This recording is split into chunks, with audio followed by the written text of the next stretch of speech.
रक्षाबंधनानंतर साजऱ्या होणाऱ्या तीज उत्सवानिमित्त वाशिम जिल्ह्यात मालेगाव इथं चर्मकार समाजातल्या महिलांनी काढली शोभायात्रा।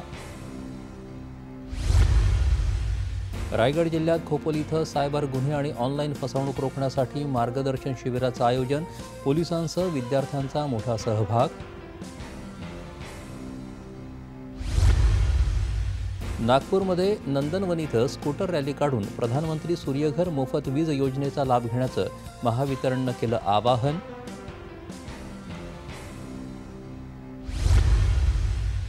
रायगड जिल्ह्यात मांडवा इथं राज्यस्तरीय कुस्ती स्पर्धा संपन्न, आव्हानाची कुस्ती जिंकत माऊली कोकाटे यांनी जिंकलं 1,41,000चं रोख पारितोषिक आणि मानाची गदा।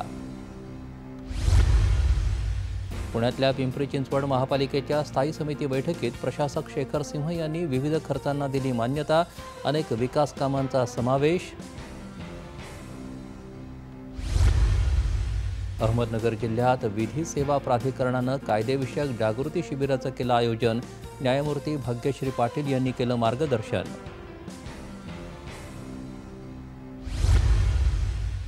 मुख्यमंत्री युवा कार्य प्रशिक्षण योजनेअंतर्गत संत गाडगेबाबा अमरावती विद्यापीठामध्ये 30 विद्यार्थ्यांची निवड, त्यापैकी 15 विद्यार्थ्यांची इंटर्नशिपसाठी करण्यात आली निवड। पुण्यात कोंढवा महमदवाडी परिसरात डेंग्यू, चिकनगुनियासह साथीच्या आजारांच्या रुग्णांमध्ये दिवसेंदिवस वाढ, आरोग्य प्रशासनातर्फे करण्यात येत आहेत विविध उपाययोजना। आणि नंदुरबार जिल्ह्यात तळोदा तालुक्यात एका बिबट्यानं 2 लहान मुलांसह 3 जणांना गेल्या 9 दिवसात केलं ठार। वन विभागानं बिबट्याचा तात्काळ बंदोबस्त करावा अशी नागरिकांची मागणी।